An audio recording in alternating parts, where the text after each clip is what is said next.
If there's only one thing I want you to remember this afternoon, it's this next sentence. Connection creates balance. Connection. It might be the connection that you make with yourself when you meditate, you pray, you allow yourself to experience silence, you commune with nature. It might be the connection that you make with your family, your friends, your colleagues, your coworkers, your vendors, the strangers that you meet every day. Or it might be the connection you feel when you offer your humanness to your God. But real balance originates in connection. Now, I'm not against all the ways that the experts have told us to balance our lives. The strategies are invaluable. But the fact of the matter is, you wouldn't be in this room if you weren't already really good at them. I mean, look at you. You're upright, you're facing the correct direction, you found the room, you're here on time. You know how to do this. The problem that I have with some of the strategies, take time management, for example, as a philosophy of life, is that for every hour that I allegedly save, I have 10 hours of demands competing for it. The bottom line is this: unless we learn to connect, no amount of managing, organizing, delegating, prioritizing, or simplifying is going to make you feel good. And feeling good is what life balance is all about. Every single business measurement is improved when you take people who aren't thriving and compare them to people who are thriving. It makes perfect business sense. And that's why the new life balance motto has to be, when you can't keep up, connect. Work-life balance used to be a woman's issue, but a new report from LinkedIn found that it is now the #1 concern for people of both genders. While everybody loves a great bargain, the truth is the best things in life really are free. And Mary Loverde, author of Stop Screaming at the Microwave, has some wonderful ideas on how to connect with your spirit or connect with that which brings you joy. That's what we mean by spirit. And at the same time, bring some to those you love. This is a great idea. Free, free, free, free, free. So what I did was I came up with a concept called a memory jar. I got a cut glass jar with a lid. You could use anything, an oatmeal box. And then on little pieces of paper, I wrote down a memory.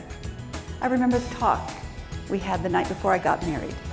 I remember calling you from the hospital and telling you that your first grandchild had been born. I remember when I was 12 and I used to iron pillowcases for 10 cents a piece so that I could save money to buy go-go boots. Now, everyone under 40 is saying, what are go-go boots? Everyone under 30 is saying, what is ironing? Mary Loverde was the featured expert on both ABC World News Tonight and a 2020 news special about stress and the American woman. She has appeared 5 times on The Oprah Winfrey Show. Back in a moment. That was terrific. Thank you. Mary is the author of 4 books. She's been inducted into the National Speakers Hall of Fame.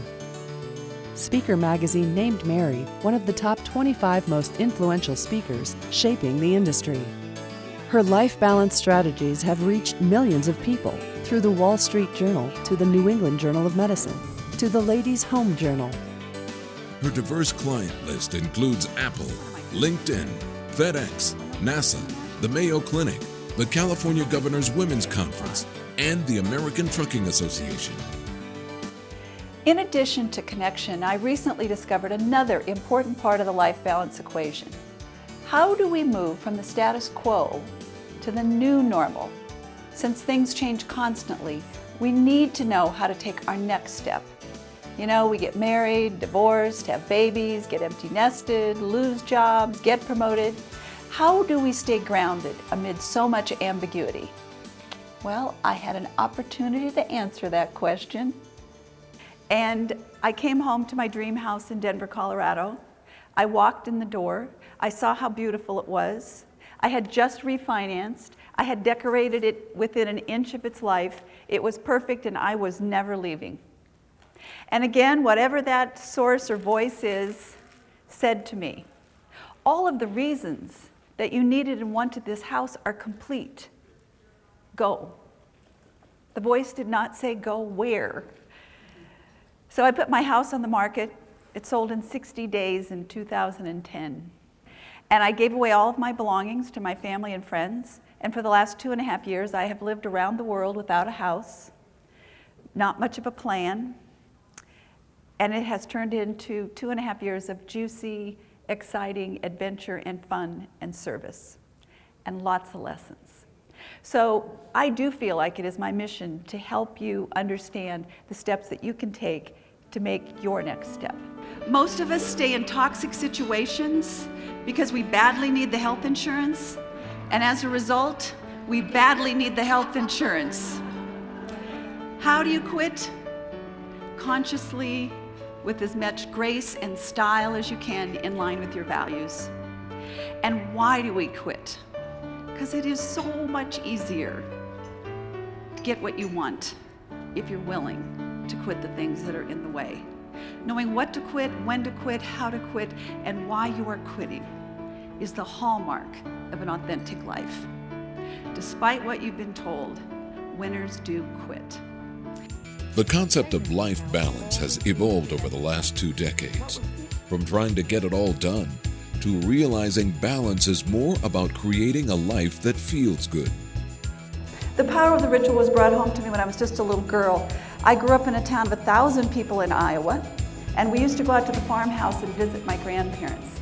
And I'd get to the front door of the farmhouse, and I would fling open the door, and then I would run just as fast as my little legs could carry me through the living room, through the dining room, through the parlor, into the pantry, way back into what we called the old summer kitchen. And I would wait there excitedly because I knew what was coming. And here would come Grandpa Schulte, and he'd be dressed in these striped farmer bib overalls. And he would slowly and silently walk through the living room, through the dining room, through the kitchen, into the pantry where I was waiting impatiently. And he would go up high on a shelf, and he'd come down to my level with a magic box of Tootsie Rolls. And I could grab as many Tootsie Rolls as my 2 little fists could hold. Now, this was very symbolic because I grew up in a big family. I have 5 brothers. And for those of you who also grew up in big families, you know what I'm talking about. In a big family, there isn't anything that's without limits, except Tootsie Rolls at Grandpa's house. So it was a very symbolic gesture for me. Well, when I grew up, got married, became pregnant with my first child, I wanted to tell my father, his son, that he was going to become a grandpa.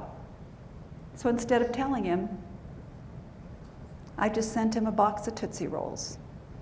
And reportedly, this quiet, reserved, kind-hearted man sat down and cried. Now, he wasn't crying because I was going to have a baby. He was remembering the relationship he'd had with his own beloved grandfather. He remembered his father, and he understood Grandpa had been gone a long time, and that he had now assumed the revered role of Grandpa Schulte. He was remembering that little girl who used to grab Tootsie Rolls by the fistful, and now she's a grown woman having a baby of her own. Those emotions span 5 generations. That is the power of the ritual. Mary is a former faculty member of the University of Colorado School of Medicine and was the director of the Hypertension Research Center for 15 years. She offers high-energy, interactive programs with innovative, practical ideas to keep your life in balance and to take your next step. Yeah, and it feels dicey. So I'm in a San Francisco hotel when I get the call. My daughter, who was 14 years old at the time, had gone to the movies that Saturday afternoon with her girlfriends. A young man named Adam, also 14 years old, had his mother drive him over to our house in Denver. Adam had made a big sign, and he hung it on our garage, and it said, "Homecoming, ? Adam." Then he took little chocolate kisses, and he lined the driveway with chocolate kisses all the way to the sidewalk, all the way to the front porch. On the front porch, he laid a red rose. On the red rose, he laid a note, and it said, "Dear Emily, now that I have kissed the ground you walk on."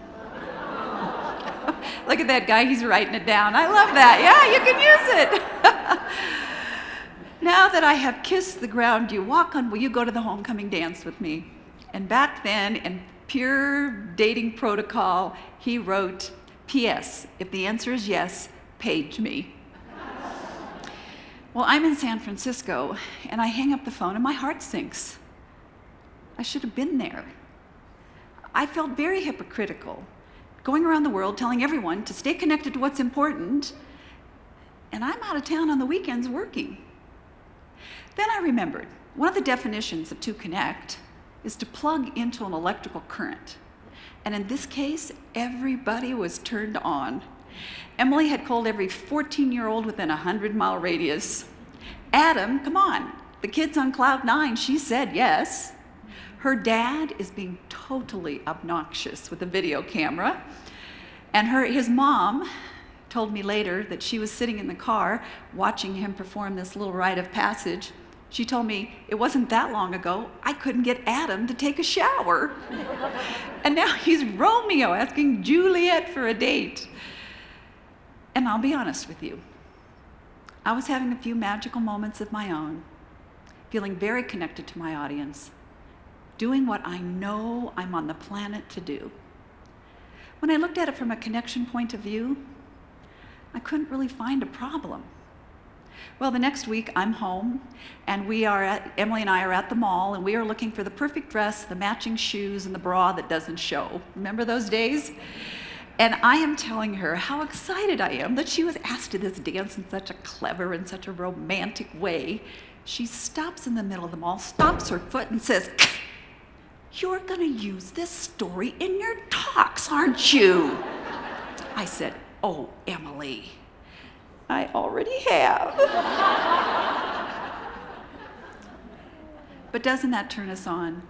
When there is someone in our lives, whether it's our partner, or spouse, or best friend, or cousin, or child, there's somebody in our lives that knows us so well. They know what we're going to say or think or do or feel.